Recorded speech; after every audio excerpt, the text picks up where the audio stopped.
बिस्मिल्लाहिर्रहमानिर्रहीम, अस्सलाम वालेकुम। उम्मीद करता हूँ कि आप सब बिल्कुल खैर खैरियत से होंगे। आज हम जिस प्रोजेक्ट के बारे में बात करेंगे वो एक गेमिंग प्रोजेक्ट है और ये क्रिप्टो करेंसी की दुनिया में एक तरह से एक न्यू इनोवेटिव आइडियाज़ लेकर आए हैं।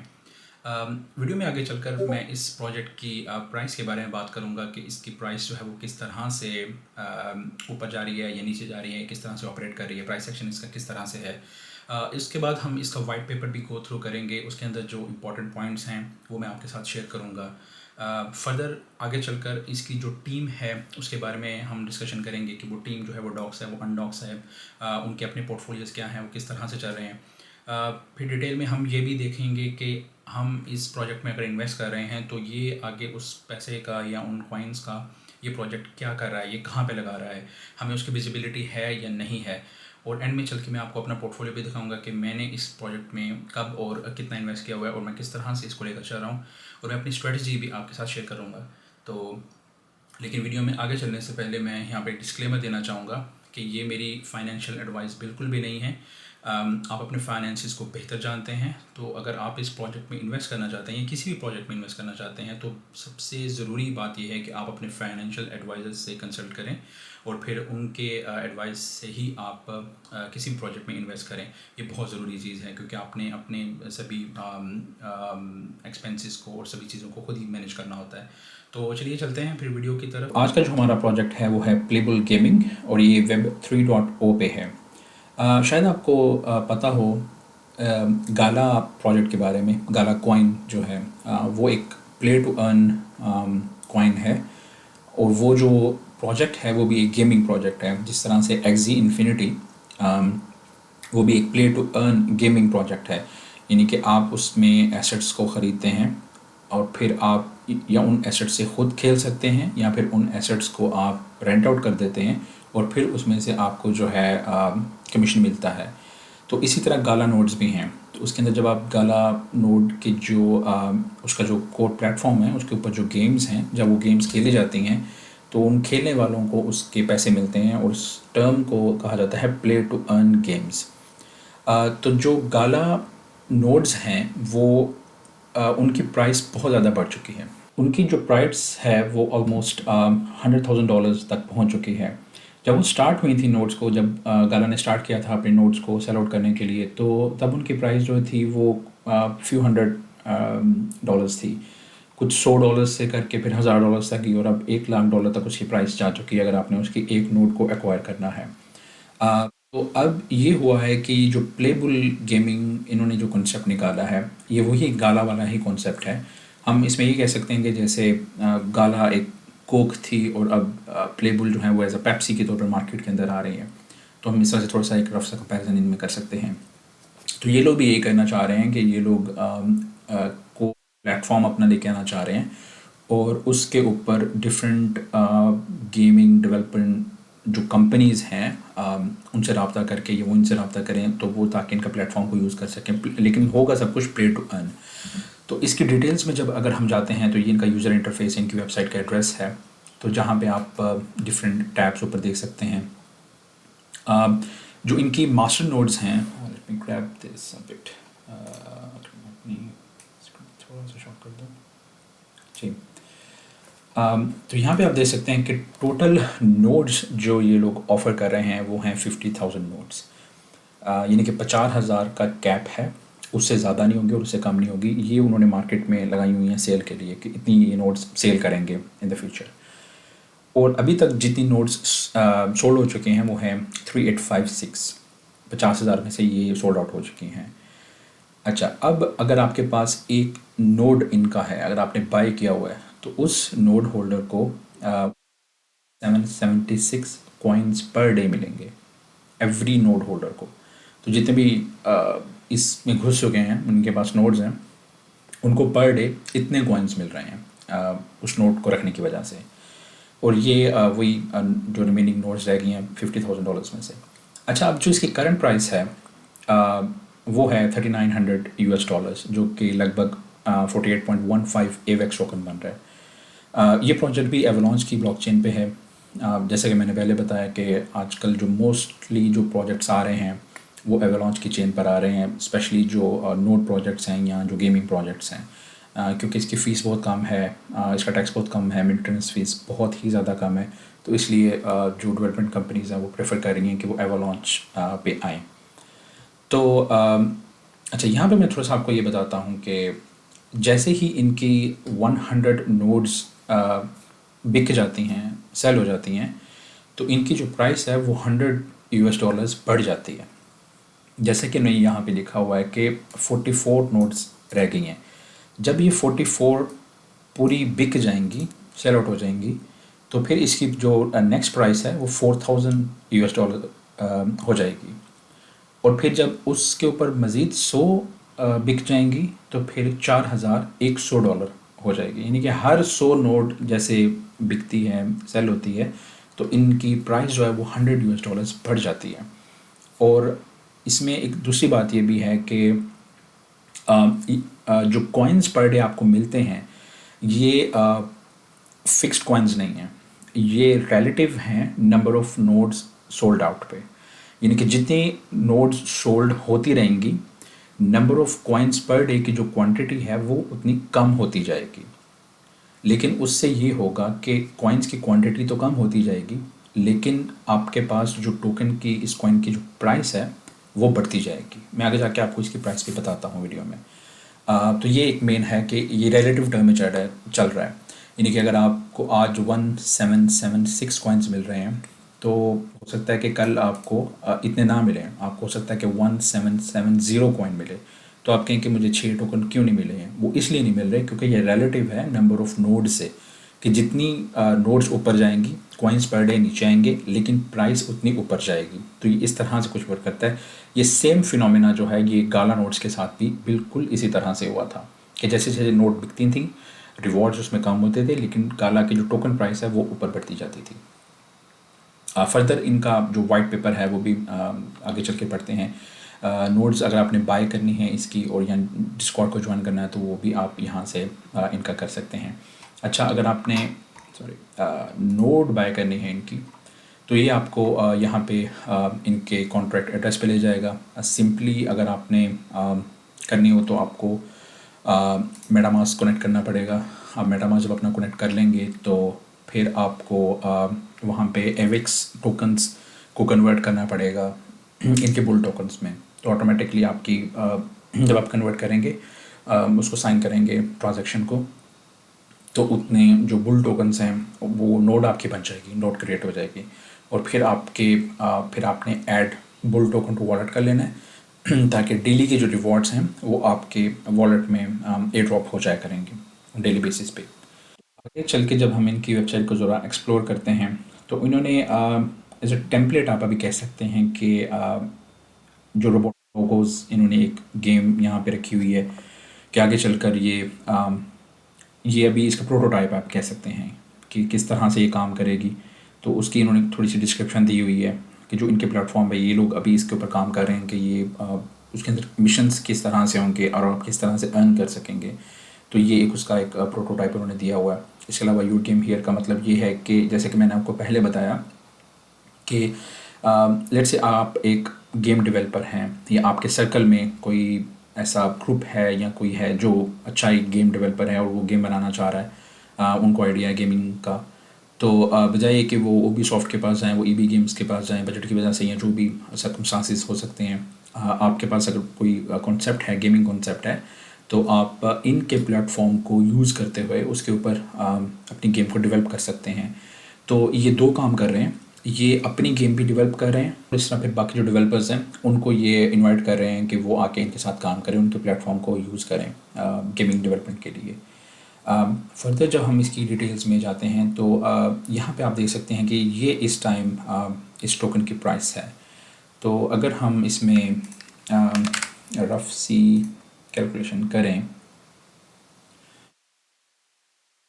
0.0124 मल्टीप्लाई बाय 1776, तो पर डे जो एयर ड्रॉप हो रहे हैं US डॉलर्स एक नोड वाले के पास, वो $22 होंगे। यानी कि पर डे $22 वर्थ के जो कॉइन्स हैं आज की इस प्राइस पे, वो आपके वॉलेट के अंदर आ रहे हैं अगर आपके पास एक नोड है इस कॉइन का। जो कि रफली महीने का अगर आप लगाएं तो $660 बनता है। आपने एक नोट परचेज कर लिया इनका, और फिर डेली बेसिस पे जो आपको रिवॉर्ड्स मिल रहे हैं, तो महीने के एंड पे जो आप कैलकुलेशंस करके आपके पास निकला है वो $660 निकला है। इसका वाइट पेपर भी हम अभी पढ़ते हैं। बाकी इसकी डिटेल्स में अगर हम देखें तो फर्दर इन्होंने अपने जो क्वार्टरली गोल्स हैं वो मेंशन किए हुए हैं, वो मैं आपके साथ शेयर करूंगा इनके वाइट पेपर में। तो चलिए चलते हैं इनके वाइट पेपर की तरफ, उसको डिटेल में थोड़ा सा एक्सप्लोर करने की कोशिश करते हैं। जी, तो यहाँ पे जैसे मैंने आपको पहले बताया कि इनका जो मिशन है वो यही है कि एक ऐसा कोर प्लेटफॉर्म बनाया जाए जिसमें ये खुद भी गेमिंग डेवलपमेंट करें और बाकी जो कंपनीज़ हैं उनको भी उसके अंदर इनवाइट करें कि वो आके इनके कोर प्लेटफॉर्म को यूज़ करके उसके ऊपर प्ले टू अर्न गेम जो है वो डिप्लॉय करें, और उससे फिर जो सारी ट्रैफिक जनरेट होगी उससे फिर इस कॉइन की जनरेशन होगी। जो वैसे कॉइन्स की जो टोटल सप्लाई है वो है 50 बिलियन कॉइन्स हैं, इसकी जो टोटल सप्लाई है इस कॉइन की। और फिर हम इसकी डिटेल में जाते हैं तो ये डाओ के प्रिंसिपल पे एक तरह से काम कर रहा है। तो जो डाओ होता है वो होता है डिसेंट्रलाइज ऑटोनोमस ऑर्गेनाइजेशन। डिसेंट्रलाइज जो डाओज होते हैं और जो पूरा डिसेंट्रलाइज सिस्टम है 10 तरीके से काम करता है as compare to centralise system. इसकी एग्जांपल मैं आपको कुछ इस तरह से देना चाह रहा हूँ कि लेट्स से एक प्रोजेक्ट है और वो है इथेरियम की ब्लॉकचेन पे, लेकिन जो लोग उसको यूज़ कर रहे हैं उनको बहुत ज़्यादा उसकी गैस फ़ी पे करनी पड़ रही है। तो लोग जो हैं वो अपना कंसर्न रेज़ करेंगे उस प्रोजेक्ट के साथ कि हमें गैस फ़ी बहुत बढ़ रही है, तो आप इसको क्रॉस चेन करें, मल्टी चेन करें या डिफरेंट चेन पे माइग्रेट करें। तो वो जो प्रोजेक्ट वाले होंगे, जो डेवलपर्स होंगे, डिसेंट्रलाइज सिस्टम की खूबसूरती मैं आपको बता रहा हूँ कि फिर वो ये कहेंगे कि अच्छा इसकी वोटिंग करते हैं, तो फिर वोटिंग स्टार्ट की जाएगी और फिर वोटिंग में सब लोग शामिल होंगे, चाहे किसी के पास एक कॉइन भी है वो भी उस वोटिंग में पार्टिसिपेट कर सकेगा, लेकिन आपका उस कॉइन का या उस एसेट का उस प्रोजेक्ट का पार्ट होना ज़रूरी है। लेकिन सेंट्रलाइज सिस्टम में जब हम देखते हैं कि कभी वोटिंग होनी हो इस तरह की चीज़ के बारे में, तो नॉर्मली ये वहाँ पे प्रैक्टिस होती है कि जो बड़ा इन्वेस्टर होता है उसकी बात को अहम समझा जाता है एज़ कम्पेयर टू छोटा इन्वेस्टर। तो डिसेंट्रलाइज सिस्टम में ऐसा नहीं होता, इसमें सभी को हक दिया जाता है कि वो वोट दें किसी भी डिसीजन के बारे में। आपने ब्लॉकचेन के बारे में लेना है डिसीजन, आपने कोई नाम चेंज करना है, किसी भी तरह का करना है, तो उसमें आपको फुल अथॉरिटी हर बंदे को, हर कॉइन होल्डर को दी जाती है कि वो अपनी input they in the form of vote. तो ये डिसेंट्रलाइज सिस्टम की सबसे बड़ी खूबसूरती है कि आपके अपने हाथ में डिसीजंस होते हैं रादर देन के कोई और सेंट्रलाइज्ड गवर्नमेंट या कोई फाइनेंशियल इंस्टीट्यूशन आपके भी यहाँ पर डिसीजन ले। अच्छा, डिटेल में इसकी फिर फर्दर जब हम जाते हैं तो मोस्टली चीज़ें मैं आपसे ऑलरेडी डिस्कस कर चुका हूँ इसमें। बाकी इन्होंने कुछ डाटा शेयर किया हुआ है कि जो इनकी रिपोर्ट्स वगैरह से डिफरेंस है कि बाई 2026 तक जो है वो $67.4 बिलियन तक की मार्केट ग्रो कर जाएगी। अभी करंटली 4.9 बिलियन है। जो गेमिंग मार्केट है, प्ले टू अर्न के बारे में बात हो रही है। तो जो ब्लॉकचेन गेम्स हैं, मोस्टली जो ब्लॉकचेन गेम्स हैं वो प्ले टू अर्न ही हैं। तो अभी उनका रेवेन्यू जो है वो $4.9 बिलियन है, उनकी जो मार्केट कैपिटल है, तो वो बाय 2026 तक 67.4 बिलियन हो जाएगा। और इसी तरह ये डिफरेंट पब्लिकेशंस की जो है वो इन्होंने रिपोर्ट्स जो हैं यहाँ पे शेयर की हुई हैं। इसके बाद इन्होंने ग्लोबल मार्केट में कहाँ कहाँ कौन सी कंपनी कितना कितना यूज़ कर रही है प्ले टू अर्न गेम्स को, वो सब कुछ यहाँ पे इन्होंने ट्रेंड्स को मेंशन किया हुआ है। आप जाके इसको डिटेल्स में भी देख सकते हैं। फर्दर जो टोकोनॉमिक्स इन्होंने यहाँ पे डिस्कस की हुई है वो ये है कि 50 बिलियन कॉइन्स इसकी टोटल सप्लाई है फॉर द नेक्स्ट 10 ईयर्स। और उसमें वही जो एक हर नोड जब बिकेगी तो $100 उसके अंदर जो है वो इंक्रीमेंट लग जाएगा उसकी बेस प्राइस पर। 50,000 नोड्स होंगी जैसे कि हमने पहले डिस्कस किया है। फिर ये लोग ये कह रहे हैं कि जो डेली कॉइन्स एयर ड्रॉप होते हैं आपके वॉलेट में, नोड होल्डर्स के वॉलेट में, वो होते हैं 13 मिलियन कॉइन्स पर डे आते हैं, जो कि सॉरी वॉलेट में नहीं आते हैं। मतलब ये डेली जो एयर ड्रॉप करते हैं वो 13 मिलियन कॉइन्स करते हैं, जिसका 50% जो है वो इक्वली डिवाइड होता है जितने नोड ओनर्स होते हैं, और बाकी जो है वो कंपनी के जो इंटरनल ऑपरेशंस होते हैं, यानी कि कंपनी का जो ट्रेडी वॉलेट है उसके अंदर जाते हैं जो बाकी 50% कॉइन्स होते हैं। इसके बाद ठीक है ठीक है ठीक है। अच्छा, फिर असल में चीज़ ये होती है कि आपने यूटिलिटी देखनी होती है उस प्रोजेक्ट की। ऐसा ब्लाइंडली ट्रस्ट करना किसी भी प्रोजेक्ट पे थोड़ा सा मुश्किल हो जाता है जब उन्होंने डिटेल में उसके बारे में ना बताया हो कि वो क्या करना चाह रहे हैं। क्योंकि आप अगर उस प्रोजेक्ट में किसी को इनवाइट करना चाह रहे हैं कि वो इन्वेस्ट करे, तो आपको उसको दिखाना पड़ता है कि मेरे पास फॉर द नेक्स्ट ईयर या फॉर द नेक्स्ट 5 ईयर्स और डेकेड मेरे पास ये प्लान है, मैं इस तरह से उसको इम्प्लीमेंट करूँगा। मिसाल के तौर पर जैसे अगर कोई कंपनी है, वो फंड रेजिंग कर रही है, चाहे वो in the form of crypto currency कर रही है या फिएट करेंसी कर रही है। फिएट कहा जाता है नॉर्मल जो करेंसी होती है, जो नॉर्मल जैसे यूएस डॉलर हो गया, एयूडी हो गया, आईएनआर, पीकेआर, जो नोट को फिएट करेंसी कहा जाता है।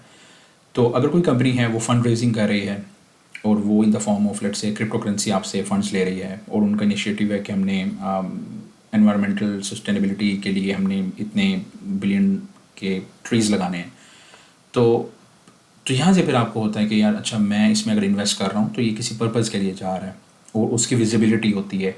वो जहाँ जहाँ जो जो ट्री लेकर ख़रीद रहे हैं, वो लगा रहे हैं, उसकी ट्रांजैक्शंस आपको सभी ब्लॉकचेन पे मिल जाएंगी।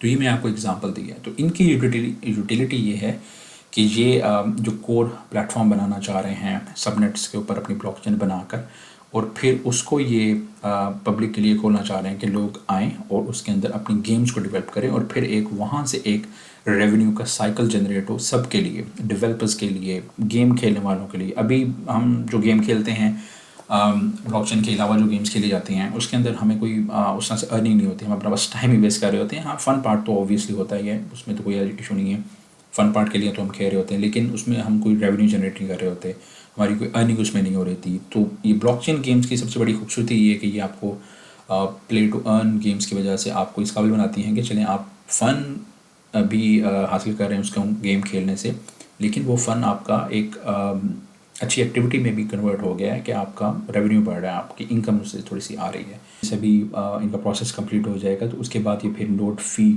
जो है वो उसको इंट्रोड्यूस करेंगे। तो ये भी एक अच्छी चीज़ होती है कि आप पहले से ही इन्वेस्टर को आप क्लैरिटी दे रहे हैं कि आगे चलकर क्या होगा। लेट्स से अगर मैं आज इसमें इन्वॉल्व होता हूँ तो मैं अगर, और इन्होंने यहाँ पे अगर ये मेंशन ना किया हो, तो कल को मैं कहूँगा कि आपने मुझे ये तो हिडन कॉस्ट बन जाएगी मेरे लिए। तो मेरा थोड़ा सा ट्रस्ट जो है वो हो जाएगा कि मुझे लगेगा कि नहीं यार, पहले तो इन्होंने बताया नहीं था। लेकिन ये एक अच्छी प्रैक्टिस होती है एक अच्छे प्रोजेक्ट की कि उन्होंने पहले ही सारी चीज़ें, मोस्टली चीज़ें, ऑलमोस्ट 90 to 95% चीज़ें उन्होंने पहले ही कवर कर दी होती हैं अपने वाइट पेपर में। तो इसलिए वाइट पेपर पढ़ना बहुत ज़रूरी होता है कि 3 तरह के स्टेजेस हैं। स्टेजेस ये काफ़ी मतलब डिटेल में मेंशन किए, मैं आपको सम अप करके बता देता हूँ। Stage 1, stage 2, stage 3। यहाँ से फिर मैं थोड़ा सा कंपैरिजन इसका ड्रॉ करूँगा गाला नोड्स के साथ भी। स्टेज 1 में क्या हो रहा है कि आप नोड परचेज़ कर लेते हैं, ठीक है। नोड परचेज़ होगी, नोड आपके पास आपके वॉलेट के अंदर आ गई। गाला में भी यही होता है, आप नोड के पैसे उनको देते हैं, नोड आपको वो अलॉट कर देते हैं और वो नोड आपके वॉलेट में अपीयर हो जाती है। लेकिन गाला का ड्रॉबैक एक ये है कि वो जो नोड है वो ट्रांसफ़रेबल नहीं है। ना आप उस नोड को ट्रांसफ़र कर सकते हैं, ना ही आप उस नोड को बेच सकते हैं। मिसाल के तौर पर आपको उस पर प्रॉफिट कमाना था, जब आपने ली थी, आपने इस नीयत से ली थी कि मैं इसको अभी सस्ती ले रहा हूँ, फिर मैं महंगी बेच दूँगा, या मैं इसको एक वॉलेट से दूसरे वॉलेट में ट्रांसफ़र कर लूँगा। तो गाला आपको ये फ्रीडम नहीं देता। आप नोड आपने बस ले ली तो बस वो अब आपके पास ही है, वो हमेशा आपके पास ही रहेगी, आप उसका कुछ और नहीं कर सकते, आप ना सेल कर सकते हैं ना ट्रांसफ़र कर सकते हैं। तो वहाँ पे काफ़ी लिमिटेशंस आ जाती हैं। चाहे आपने उसको सेल ना भी करना हो, लेकिन अगर आपका वो वॉलेट कंप्रोमाइज़ हो गया, उसकी जो रिकवरी की है वो कहीं आउट हो गई है, तो फिर वहाँ पे बहुत मुश्किल हो जाता है उसको मैनेज करना, फिर वो हार्ड वॉलेट में आपको ट्रांसफ़र करना और सब कुछ, उसके लिए टिकट रेज़ करनी, वो एक बहुत ही लेंथी और बहुत ही फ्रस्ट्रेटिंग प्रोसेस बन जाता है।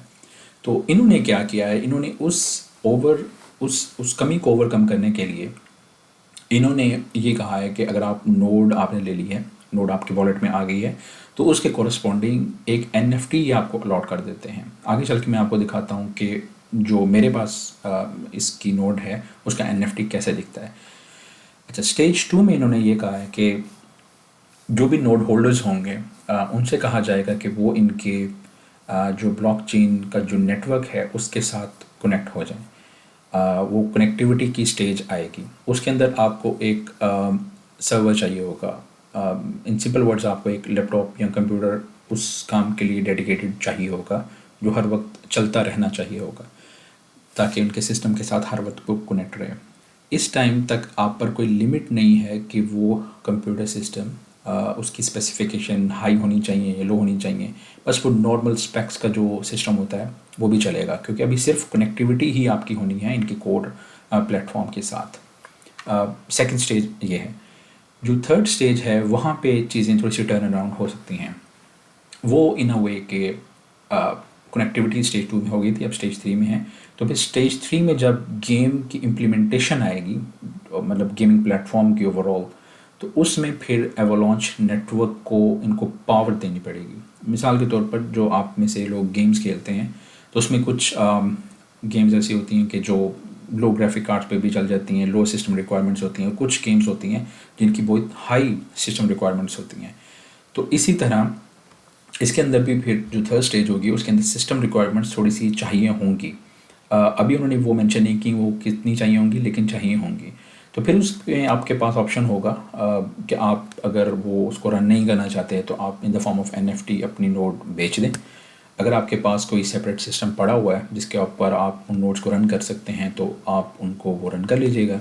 या थर्ड ऑप्शन, आप कोई वीपीएस सर्वर आप रेंट आउट कर सकते हैं, रेंट पे ले सकते हैं, तो आप उस पर चला के उसको नोड्स को रन कर सकते हैं। जिस तरह गाला नोड्स हैं वो भी वीपीएस सर्वर्स पे या आप अपने पर्सनल कंप्यूटर्स पे उसको रन करना होता है, उसकी कॉन्फ़िगरेशंस होती हैं, उनको आपको कमांड्स देकर आपको उनको रन करना पड़ता है, फिर वो एग्जीक्यूट होती हैं और फिर वहाँ पे नोड जो है वो प्रॉपर चलना शुरू कर देती है। तो उनकी थर्ड स्टेज पर वो चीज़ आएगी, तो वहाँ पे फिर आपको सोचना होगा, मतलब डिसीजन लेना होगा कि आपने इसको रखना है नहीं रखना, बेचना है या नहीं बेचना, तो जैसा करना है। लेकिन अभी तक जो उनका सिनेरियो चल रहा है, अब आगे देखें क्या बनता है। लेकिन अगर हम गाला से कंपेयर करें इसको कि अगर ये उसी थ्रेशोल्ड पे जाएगा तो मेरी रिकमेंडेशन तो बिल्कुल भी यही होगी कि आप इसकी नोट को कभी मत बेचिएगा। अभी टाइम है, ऑलमोस्ट 1 साल है अगर हम देखें तो। फिर अगर फर्दर हम डिटेल्स में जाएं तो क्या था, हाँ बाकी इन्होंने कुछ अपनी डिटेल्स बताई हुई कि जो इनके प्लान्स हैं कि वही जैसे गेम इनकी अपनी भी होगी या बाकियों को भी ये हायर करेंगे इनके प्लेटफॉर्म को यूज़ करने के लिए, तो ये क्या करवाएंगे, डिफरेंट टूर्नामेंट्स करवाएंगे। बाकी ये इनकी टीम का इन्होंने यहाँ पे मेंशन किया हुआ है। लेट्स से अगर हम क्विक रन डाउन करें तो जो इनके फाउंडर हैं जॉनथन हैं कि अगर ये खुलते हैं तो जी यहाँ पे आप देख सकते हैं कि जो इनके CSO हैं प्लेबल के, आप इनको देख सकते हैं कि लेजिट इनकी एक पूरा लिंक्डइन की प्रोफाइल है। और अगर हम इनकी डिटेल्स में जाते हैं एक्सप्लोर करने के लिए तो लेट्स से यहाँ पे हम देखते हैं कि मतलब 2015 से लेकर अब तक ये इस प्रोजेक्ट पे काम कर रहे हैं। तो ट्राई करके देख लेते हैं। जो माइकल हेलन है, इनका बैकग्राउंड भी कुछ ये बिज़नेस डेवलपमेंट की साइड पे हैं और ये सब कुछ मतलब डिटेल में जाके अगर आप देखना चाहें तो आप बिल्कुल हर मेंबर को जा रहे हैं। मैं भी ऑलरेडी इन सबको एक तरह से देख चुका हुआ हूँ, तो मुझे इसमें ऐसा कोई इशू नज़र नहीं आ रहा था। इनकी टीम की बात है जहाँ तक, रेस्ट ऑफ द टीम्स भी हम किसी को अगर रेंडमली देखें तो सैमुअल हैं, RMIT काफ़ी नोन यूनिवर्सिटी ऑस्ट्रेलिया की, तो फुल स्टैक इंजीनियर हैं ये और एक्सेट्रा। तो गुड है, मतलब टीम वाइज तो ये काफ़ी हेल्दी टीम है। जो आपकी नोड होती है वो तो आपके जो मेटामास्क वॉलेट है के अंदर अपीयर हो रही होती है नीचे। जैसे कि ये एक नोड है मेरे पास, तो ये यहाँ पे अपीयर हो रही है मेरे पास। और फिर अगर आपने देखना हो कि इसका जो NFT, जैसे मैंने आपको बताया था कि आपको एक नोड के कॉरस्पॉन्डिंग NFT भी मिलता है, अगर आपने वो पता करना हो कि वो NFT कहाँ है, तो उसके लिए आप इस वेबसाइट पे जाएंगे टू NFT पे, और यहाँ पे आप अपने सिलेक्ट करेंगे एवलॉन्च की ब्लॉकचेन को, और इसको आप कनेक्ट करेंगे अपने मेटामास्क से। तो जब आप अपने मेटामास्क से कनेक्ट करके अपनी NFTs की कलेक्शन में जाएंगे, तो ये आपको इस पेज पर ले आएगा कि जो आपके वॉलेट में NFTs की कलेक्शन है, ये उसको दिखा देगा कि आपके पास ये NFTs हैं।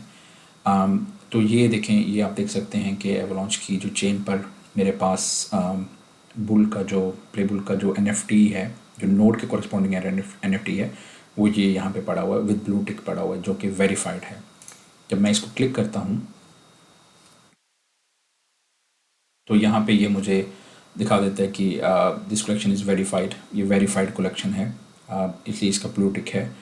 और देखिए यहाँ पे मैंने जैसे आपको पहले बताया था कि अगर आपके पास ये नोड है और ये NFT है, तो आपके पास इसको बेचने का भी ऑप्शन है, इसको किसी को गिफ्ट करने का भी ऑप्शन है। तो अगर आप बेचने के ऑप्शन पे जाना चाहते हैं तो आप यहाँ पे फिक्स प्राइस पे क्लिक करेंगे, तो फिर ये नेक्स्ट आपको जो प्रॉम्प्ट देगा उसमें आप अपनी प्राइस डाल देंगे कि मैं इतनी की बेचना चाह रहा हूँ। या आप इसको ऑप्शन पे लगाना चाह रहे हैं तो आप इसको ऑप्शन पे भी चूज़ करके ऑप्शन पे भी लगा सकते हैं। तो ये आपके पास दो ऑप्शन हैं, अभी से इन्होंने आपको दे दिए कि आप बेचना चाहें, आप जो इसका करना चाह रहे हैं आप कर सकते हैं। इसके अलावा आप देखें तो यहाँ पे ये सेंड का बटन आ रहा है, तो अब आप इस पे क्लिक करेंगे तो ये आप किसी को भी किसी के ईमेल एड्रेस पे भेज सकते हैं। आप जैसे मैं अपने फ़ोन में अगर डालना चाह रहा हूँ तो मैं अपने फ़ोन में यहाँ से इसको ट्रांसफ़र कर सकता हूँ। लेट से जैसे मेरा फ़ोन मेरे लैपटॉप से इस टाइम कनेक्ट हुआ तो मैं यहाँ पे ईयरफोन करूँगा तो ये ऑटोमेटिकली मेरे फ़ोन में चला जाएगा। अब यहाँ पे एक थोड़ा सा एक पॉइंट वो ये है कि अगर आप इस NFT को डाउनलोड करके वाया USB या व्हाटएवर वे आप उसको ट्रांसफ़र करते हैं अपने फ़ोन में, तो NFT चला जाएगा, लेकिन उसके ऊपर ये जो ब्लू टिक है वेरीफाइड का, ये नहीं आएगा। यानी कि पर्सनली आप किसी को दिखाना चाह रहे हैं कि मेरे पास ये NFT है, मैं तुम्हें सेल करना चाह रहा हूँ, या वैसे आप उसको दिखा रहे हैं कि मेरे पास ये NFT की कलेक्शन है, तो उसके ऊपर ये वेरीफाइड मार्क तब नहीं आएगा जब इसको डाउनलोड करके करेंगे। लेकिन अगर आप यहाँ के ऑप्शन को यूज़ करते हुए इसको फ़ोन में ट्रांसफ़र करेंगे तो तब आपको आपके फ़ोन में भी ये ब्लू टिक वेरीफाइड का जो टिक मार्क है ये उसके अंदर भी शो होगा। तो ये इसके अंदर थोड़ी सी चीज़ थी। बाकी आप इसको फर्दर देखना हो तो ये सेंड टोकन भी यही है कि जैसे कि मैंने पहले बताया कि आपने किसी को अगर गिफ्ट भेजना है इस NFT को, तो आप यहाँ पे सेंड करके उसका जो नेक्स्ट विंडो आएगी उसमें उसका वॉलेट एड्रेस डालकर तो ये उनके वॉलेट के अंदर चला जाएगा, प्रोवाइडेड कि उनके पास भी मेटामास्क कॉन्फ़िगर हुआ हो, एवलॉन्च की ब्लॉकचेन उसके अंदर भी डाली हुई हो उन्होंने। तो ये था आज का हमारा प्रोजेक्ट जो मैं आपसे शेयर करना चाह रहा था। उम्मीद है कि आपको ये सारा प्रोसेस कुछ समझ आया होगा और आपका थोड़ा सा इस पर ट्रस्ट डेवलप हुआ होगा। लेकिन मैं यही कहूँगा कि आप अगर इसमें इन्वॉल्व होना है तो प्लीज़ आप अपनी रिसर्च पूरी करें, हर तरह से इसका वाइट पेपर दोबारा पढ़ें, और फिर उसके बाद फाइनेंशियल एडवाइज़र से एडवाइस लेकर भी आप इसमें इन्वेस्ट करिएगा अगर आपके करने का कोई प्लान है तो। मेरा इसमें प्रोज़ यही हैं। अगर मैं इसके प्रो वर्जन पे जाऊँ तो इसको मैं तो गाला से ही कंपेयर करूँगा हर हाल में। तो प्रोज़ में ये है कि आपके पास एंट्री का भी टाइम है। सेकंड ये कि जो नोड्स हैं वो उनका आप सेल कर सकते हैं, आप ट्रांसफ़र कर सकते हैं फ्रॉम वॉलेट टू वॉलेट या किसी और को भी। ये इसके प्रोज़ हैं। कॉन्स में अगर आएँ तो ऑब्वियसली ये बहुत ही स्टार्टिंग फेज़ में है। तो अभी इसकी जर्नी बहुत बड़ी है अभी, मतलब आप 1-1.5 साल तो फिर इसको भूल जाएं कि ये उस तरह से बूस्ट करेगा जैसे गाला नहीं किया। गाला को भी मैच्योर होने में एटलीस्ट 2 साल लगे हैं, तो फिर इसको टाइम देना पड़ेगा, इसको देना पड़ेगा कि उस लेवल पे मैच्योर हो सके। तो चलें यहीं पे आज की वीडियो ख़त्म करते हैं। उम्मीद करते हैं कि आज का प्रोजेक्ट आपको बहुत अच्छा लगा होगा। प्लीज़ चैनल को लाइक सब्सक्राइब ज़रूर कीजिए और नीचे कमेंट सेक्शन में भी अपने वैल्यूएबल कमेंट्स को ज़रूर डालिएगा। और अपना और अपने घर वालों का बहुत ज़्यादा ख्याल रखें, अपने पेरेंट्स का बहुत ज़्यादा ख्याल रखें। मिलते हैं नेक्स्ट वीडियो में। खुदा हाफिज़।